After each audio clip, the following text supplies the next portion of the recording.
Welcome to complete course destination. तो दोस्तों, जैसे कि हम सबको मालूम है कि हम लोग अपनी पिछली क्लास के अंदर क्या डिस्कस कर रहे थे, क्लास 10th के चैप्टर 4 को हम लोग डिस्कस कर रहे थे, जिसका नाम था कार्बन एंड इट्स कंपाउंड, है ना। हम लोग इस चैप्टर को डिस्कस कर रहे थे और छोटा सा पार्ट हम लोगों ने एक इंट्रोडक्शन टाइप की इस चैप्टर की कर भी ली थी। तो हम लोगों ने अपनी पिछली क्लास के अंदर क्या देखा था, हम लोगों ने बॉन्डिंग के बारे में देखा था। हम लोगों ने नाइट्रोजन की बॉन्डिंग देखी थी, ठीक है, ऑक्सीजन की देखी थी, हाइड्रोजन की देखी थी, ठीक है, उसी तरह क्लोरीन की भी हम लोगों ने बॉन्डिंग देख ली थी। तो आज की क्लास में हम लोग जहां से हम लोगों ने टॉपिक को खत्म किया था, वहीं से आज हम लोग अपने टॉपिक को शुरू करेंगे। ओके, लेकिन उससे पहले जो लोग भी इस क्लास को देख रहे हैं, लाइक शेयर सब्सक्राइब करना मत भूलिएगा, लाइक शेयर सब्सक्राइब जरूर कर दीजिएगा। तो चलो शुरू करते हैं अपनी क्लास को। सबसे पहले तो हम लोग इस क्लास के अंदर क्या डिस्कस करने वाले हैं, देखो सबसे इंपॉर्टेंट क्या है इस चैप्टर में, most important is carbon. Carbon सबसे ज्यादा इंपॉर्टेंट है। तो भाई कार्बन की बॉन्डिंग तो देखी ही नहीं, कार्बन की बॉन्डिंग तो देख ले सबसे पहले। तो कार्बन की बॉन्डिंग को देखेंगे, इसके अंदर हम लोग क्या देखेंगे, मिथेन की फॉर्मेशन को देखेंगे, फॉर्मेशन ऑफ मिथेन।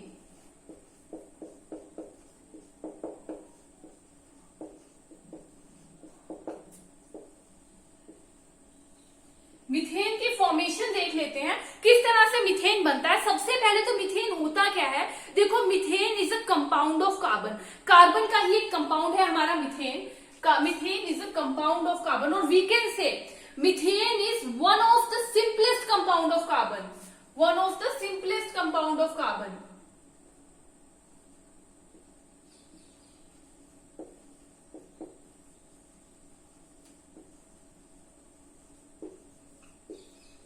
ओके, पता चल गया क्या है हमारा मिथेन, कार्बन का एक सिंपलेस्ट कंपाउंड है। उसी के साथ साथ methane is use widely as a fuel, widely use किया जाता है एज अ फ्यूल। और हमारा जो मिथेन है कि बहुत ही ज्यादा एक मेजर कंपोनेंट है किसका, बायोगैस का।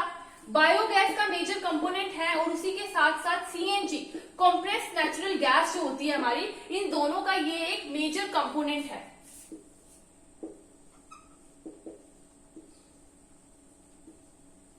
उसी के साथ साथ वाइडली यूज किया जाता है एज फ्यूल। तो पता चल गया मिथेन के बारे में, क्या है मिथेन, वाइडली यूज किया जाता है एज अ फ्यूल, ठीक है, एक मेजर कंपोनेंट है बायोगैस का and compressed natural gas CNG का। उसी के साथ साथ ये जो कार्बन है उसका एक सिंपलेस्ट जो है, सिंपलेस्ट कंपाउंड है कार्बन का। तो सबसे पहले फॉर्मूला देख ले, हमारे मिथेन का फॉर्मूला कितना होता है, फॉर्मूला होता है मिथेन का CH4, मतलब कि it contains 1 carbon and 4 hydrogen in it, ठीक है, एक कार्बन है और एक 4 हाइड्रोजन है। अगर हम लोग कार्बन की वैलेंसी की बात करें तो कार्बन की वैलेंसी कितनी होती है, 4। वी नो दैट कार्बन की वैलेंसी होती है 4। It means that 4 number of जो इलेक्ट्रॉन्स है उसकी आउटर मोस्ट शेल के अंदर प्रेजेंट है। कार्बन की आउटर मोस्ट शेल के अंदर, वैलेंस शेल के अंदर 4 नंबर ऑफ इलेक्ट्रॉन प्रेजेंट है, दैट इज वाई इसकी वैलेंसी कितनी है 4।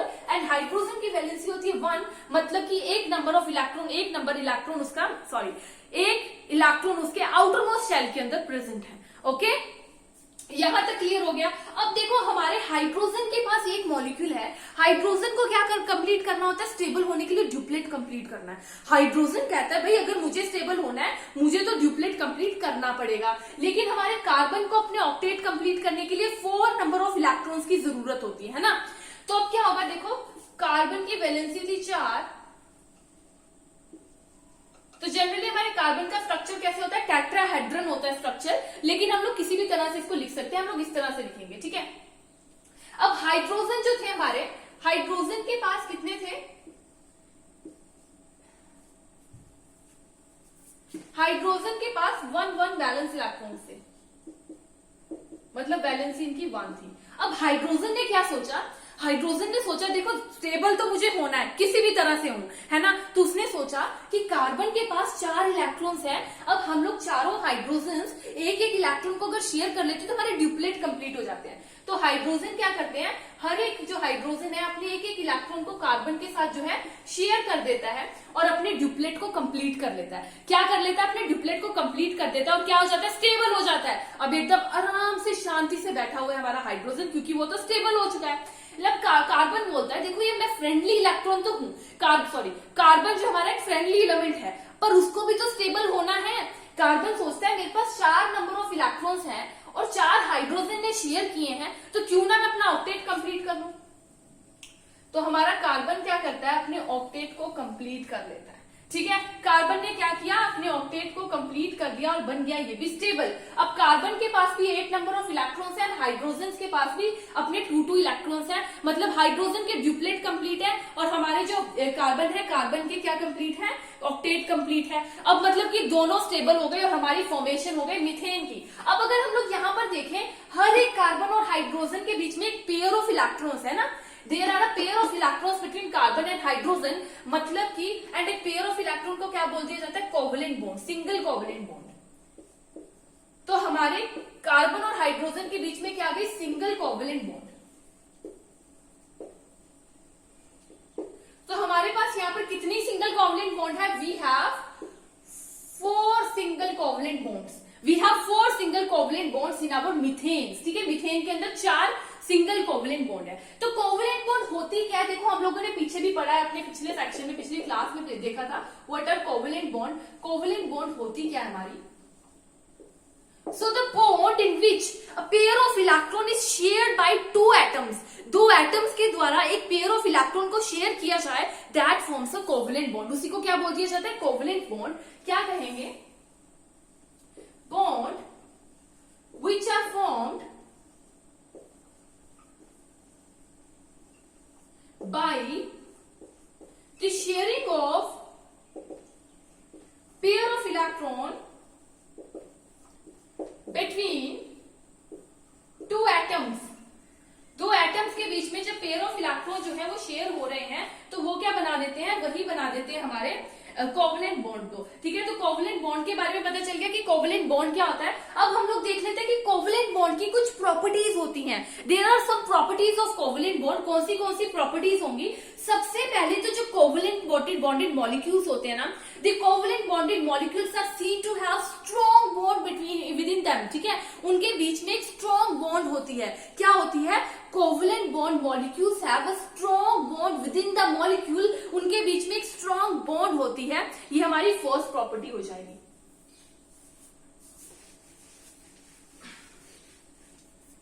तो क्या है first property, covalent bond, covalent bonded molecule are seen to have strong bond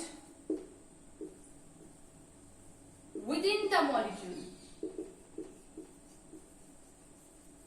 okay, ये हमारी फर्स्ट प्रॉपर्टी हो गई। क्या है, covalent bonded molecules are seen to have strong bonds within the molecule. Molecules के बीच में स्ट्रॉन्ग बॉन्ड है, लेकिन इनके बीच में इंटरमॉलिक्यूलर फोर्स वीक होती है।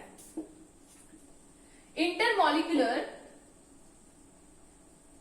Forces are weak. Intermolecular forces weak होती है, which give rise to the low melting and boiling point, जिसकी वजह से melting point and boiling point क्या होता है, melting point and boiling point low होता है इसके अंदर। ठीक है, ये हमारी थर्ड प्रॉपर्टी हो गई। फोर्थ प्रॉपर्टी क्या है, they are poor conductor of electricity. They are poor conductor of electricity. Electricity के पुअर कंडक्टर है, क्यों, क्योंकि देखो जब इसके अंदर इलेक्ट्रॉन शेयर हो रहे थे तब किसी भी हमारे एलिमेंट के ऊपर कोई भी चार्ज नहीं आ रहा था, वो आयंस की फॉर्मेशन नहीं हो रही थी वहां पर, और आयंस की फॉर्मेशन नहीं होगी तो वो गुड कंडक्टर नहीं होंगे। ठीक है, तो they are poor conductor of electricity. ये हमारी कोवलेंट बॉन्ड की बात हो जाती है। तो यहां तक हमारा क्या कंप्लीट हो जाता है, यहां तक हमारा कंप्लीट हो गया एकदम कि कार्बन किस तरह से बॉन्डिंग फॉर्म करता है, किस तरह से बॉन्ड बनाता है हमारा कार्बन। ठीक है, अब इसके बाद देखो हम लोग देखेंगे कि क्या कार्बन अब बॉन्ड तो फॉर्म करता है, ठीक है, हमें पता लग गया, लेकिन जो हमारे कार्बन होते हैं, क्या कार्बन फ्री स्टेट में भी एग्जिस्ट करता है या फिर एक कार्बन दूसरे कार्बन के साथ कंबाइन करके भी एग्जिस्ट करता है? तो यस ऑफ कोर्स, कार्बन जो हमारा होता है फ्री स्टेट में भी एग्जिस्ट करता है। हमारा कार्बन क्या होता है, carbon is a non metal. Carbon is a non-metal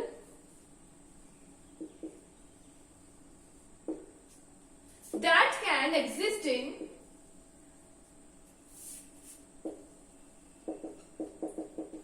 different forms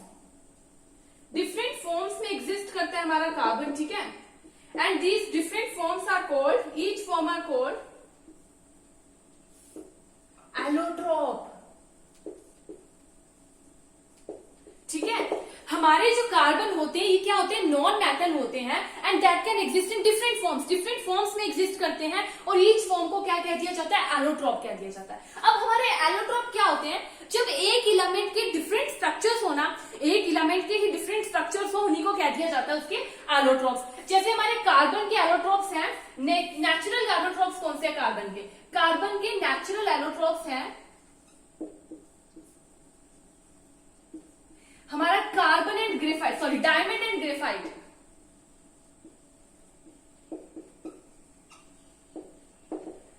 diamond and graphite are the natural allotropes of carbon, ठीक है, नेचुरल एलोट्रॉप है हमारे कार्बन के।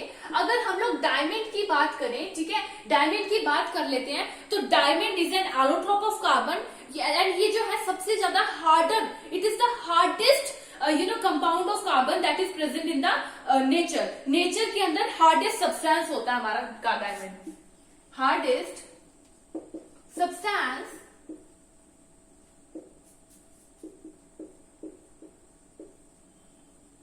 नेचर से मिलने वाला हार्डेस्ट सब्सटेंस हमारा डायमंड होता है, और ये क्या है, it is an allotrope of carbon, carbon का ही एलोट्रॉप होता है। अब देखो हमारा डायमंड जो होता है इतना हार्ड क्यों होता है, तो डायमंड इतना हार्ड इसलिए होता है because of their rigid structure की वजह से। 3 डायमेंशनल स्ट्रक्चर होता है इसका, जो हमारा डायमंड होता है, डायमंड का 3 डायमेंशनल स्ट्रक्चर होता है, जो कि काफी रिजिड स्ट्रक्चर माना जाता है डायमंड का, सॉरी, ठीक है। तो डायमंड का स्ट्रक्चर किस तरह का होता है, इसके अंदर क्या होता है, एक कार्बन एटम 4 कार्बन एटम्स के साथ अटैच होता है ना, टेट्राहेड्रन शेप, लाइक दिस।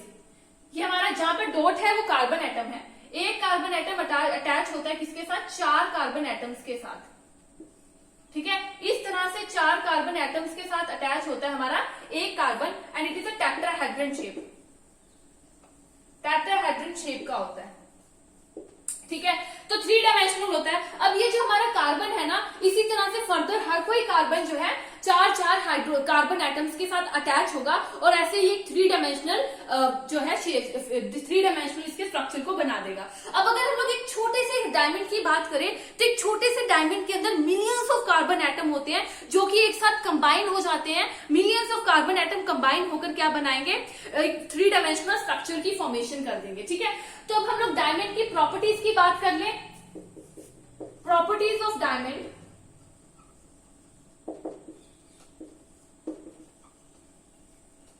अगर हम लोग डायमंड की प्रॉपर्टीज की बात कर ले, तो सबसे पहले क्या था, हार्ड इन नेचर।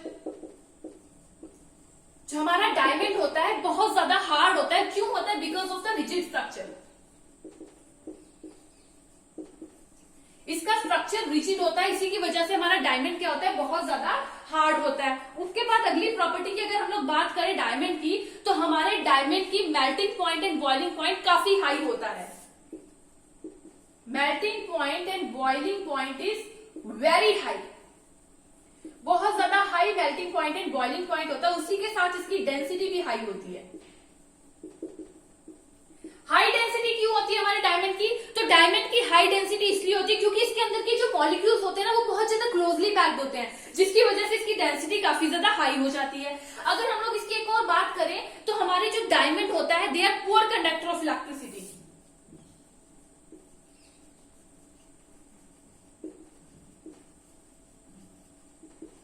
इलेक्ट्रिसिटी का पुअर कंडक्टर होता है, इसमें से इलेक्ट्रिसिटी कनेक्ट नहीं होती, क्योंकि जो डायमंड के अंदर कार्बन, कोई भी कार्बन फ्री नहीं होता, सभी कार्बन जो है एक दूसरे के साथ बॉन्डेड होते हैं, ठीक है, इसलिए इसके अंदर से इलेक्ट्रिसिटी कंडक्ट नहीं होती। तो ये हमारे डायमंड की प्रॉपर्टीज हो गई, ठीक है। हार्ड है नेचर में, रिजिड स्ट्रक्चर है, मेल्टिंग बॉइलिंग पॉइंट बहुत ज्यादा हाई है, उसी के साथ साथ जो है डेंसिटी भी हाई है, और पुअर कंडक्टर है इलेक्ट्रिसिटी का। सेकेंड हम लोग बात करेंगे ग्रेफाइट की। तो अगर हम लोग ग्रेफाइट की बात करें, तो graphite is also an allotrope of carbon, carbon का ही एलोट्रॉप है, but it conducts electricity. Electricity को कंडक्ट करते हैं हमारे ग्रेफाइट। तो अगर हम लोग ग्रेफाइट के स्ट्रक्चर की बात करें, तो किस टाइप का स्ट्रक्चर होता है, हेक्सागोनल स्ट्रक्चर होता है, जो कि 2 डायमेंशनल होता है। अगर हम लोग जैसे कि शीट के अंदर बनाएंगे नॉर्मल पेंसिल से, तो बन जाता है हमारे ग्रेफाइट का स्ट्रक्चर। और शीट क्या होती है, बहुत सारी शीट इसी तरह से अरेंज होती है, मतलब कि एक लेयर्ड स्ट्रक्चर होता है। तो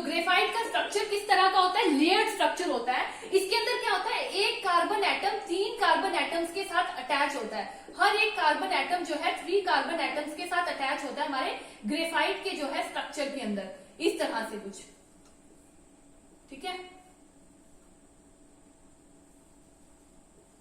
इस तरह से होगा। मतलब कि हर कोई कार्बन एटम जो है 3 कार्बन एटम्स के साथ ज्वाइंट होगा। और इसकी अगर हम लोग ऊपर की लेयर ले लेना, सिंपल एक लेयर ले लें, एक शीट ले लें, तो उसको क्या कह दिया जाता है, सिंपल एक शीट को कह दिया जाता है ग्रेफाइन। सिंपल एक शीट को कह दिया जाता है ग्रेफाइन। एंड ऐसे ही बहुत सारी ग्रेफाइंस जो है अटैच होकर क्या बना देती है, ग्रेफाइट बना देती है। अगर हम लोग ग्रेफाइट के मॉलिक्यूल को देखेंगे, ग्रेफाइट के स्ट्रक्चर को अगर हम लोग देख लेंगे,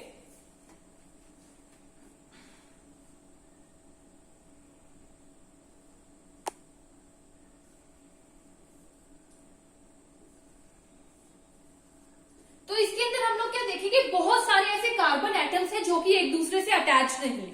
बहुत सारे ऐसे कार्बन एटम्स होंगे जो कि एक दूसरे से अटैच नहीं है। इसीलिए इनको जोड़कर रखने के लिए, एक साथ रखने के लिए हमें क्या चाहिए, एक वीक फोर्स चाहिए। एक वीक फोर्स की जरूरत होगी और उस वीक फोर्स को क्या कह दिया जाएगा, van der Waals force of attraction. So we need a force that is called van der Waals force of attraction, जो कि ग्रेफाइट को एक साथ जोड़कर रखने का काम करती है, ठीक है। अब इसके अंदर क्या होता है, देखो, जो हमारी वैन डेर वाल्स फोर्स है, बॉन्डिंग, नॉन बॉन्डिंग फोर्स होती है, ऐसी जगह जहां पर बॉन्ड्स ना हो उनको जोड़कर रखने का काम करती है। इसी की वजह से हमारा ग्रेफाइट क्या होता है, बहुत ज्यादा सॉफ्ट होता है, इवन स्लाइड भी कर जाता है, ठीक है, अपनी इसकी लेयर स्लाइड भी कर जाती है। अगर इनकी प्रॉपर्टीज की बात करें तो सबसे पहले तो हमारा ग्रेफाइट कैसा था, सॉफ्ट था। सेकेंड थिंग क्या था, स्लिपरी था। बॉइलिंग पॉइंट इसका भी बहुत ज्यादा हाई होता है, मेल्टिंग पॉइंट इसका भी बहुत ज्यादा हाई होता है। बट डेंसिटी इसकी कैसी होती है, लो डेंसिटी होती है। और लो डेंसिटी है क्यों, क्योंकि इसके अंदर जो मॉलिक्यूल्स है वो एकदम क्लोजली पैक्ड नहीं है, उनके अंदर काफी ज्यादा स्पेस है, इसलिए इसकी डेंसिटी जो है लो होती है, ठीक है। फिफ्थ अगर बात कर ले इसकी प्रॉपर्टी की, तो they are good conductor of electricity. और गुड कंडक्टर है किस लिए, क्योंकि इसके अंदर फ्री जो है इलेक्ट्रॉन्स प्रेजेंट है, फ्री इलेक्ट्रॉन्स प्रेजेंट है, जिसकी वजह से they are good conductor of electricity. और इसकी अगर सिक्स्थ प्रॉपर्टी की बात करें तो दे आर लेयर्ड स्ट्रक्चर है इसका, ठीक है। लेयर्ड स्ट्रक्चर होते हैं हमारे ग्रेफाइट का। ये बात हो जाती है हमारे ग्रेफाइट की। इसके बाद हमारा एक और हमारा एलोट्रोप होगा, दैट इज कॉल्ड फुलरेंस, ठीक है। फुलरेंस की बात करें तो ये हमारे एलोट्रोप की, कार्बन के एलोट्रोप की एक डिफरेंट क्लास है, दूसरी क्लास की फॉर्मेशन कर देता है फुलरेंस, ठीक है। तो फुलरेंस जो है किसी साइंटिस्ट के नाम पे रखा गया नहीं है, बल्कि एक आर्किटेक्ट थे, बकमिंस्टर फुलर, ठीक है। एक आर्किटेक्ट थे बकमिंस्टर फुलर, जिन्होंने एक बहुत बड़ी बिल्डिंग की डिजाइन की थी और एक एग्जीबिशन के अंदर प्रेजेंट की थी, जहां पर कुछ साइंटिस्ट के जो स्ट्रक्चर थे उनके साथ मैच कर गए और उन्होंने इनका नाम क्या रख दिया, फुलरेंस ही रख दिया। अब जो फुलरेंस होते हैं इसके अंदर एक बात बहुत इंपॉर्टेंट है, जो हमारे कार्बन एंड ग्रेफाइट होते हैं इसके अंदर n नंबर ऑफ कार्बन होते हैं, n number of carbon atom होते हैं। लेकिन जो हमारा फुलरेन होता है इसके अंदर कितने होते हैं, C60 number of electrons, carbon के इलेक्ट्रॉन्स प्रेजेंट होते हैं। मतलब यही एक साथ कनेक्ट कर क्या बनाएंगे, फुलरेंस पूरे स्ट्रक्चर को बनाएंगे और ये एक फुटबॉल शेप्ड का स्ट्रक्चर होता है, ठीक है। अब ये जो हमारा फुलरेन है ना तो बहुत ज्यादा स्ट्रॉन्ग है ना ही बहुत ज्यादा वीक है, और इसको यूज किया जाता है एज अ सेमीकंडक्टर, सेमीकंडक्टर्स की तरह यूज किया जाता है फुलरेंस को, ठीक है। सेमीकंडक्टर की तरह इन्हें यूज करते हैं। और उसी के साथ साथ अगर फुलरेन की बात करें, कुछ स्पेशल कंडीशंस के अंदर जो है इन्हें हैलोजेंस के साथ जब ट्रीट किया जाए तो ये सुपर कंडक्टर्स की तरह काम करते हैं। तो ये हमारे फुलरेंस की बात हो गई। तो आज की क्लास में हम लोगों ने क्या क्या डिस्कस किया है, पहले मीथेन की फॉर्मेशन देख ली, कोवलेंट बॉन्ड देख लिया, कोवलेंट बॉन्ड की प्रॉपर्टीज को डिस्कस कर लिया, उसके बाद कार्बन के एलोट्रोप, डायमंड, ग्रेफाइट एंड फुलरेंस की बात कर ली। तो आज की क्लास में हम लोग इतना ही करेंगे। नेक्स्ट क्लास में हम लोग कार्बन के वर्सेटाइल नेचर की डिस्कशन करेंगे, ठीक है। आज की क्लास हम लोग यहीं पे खत्म करेंगे। Thank you friends.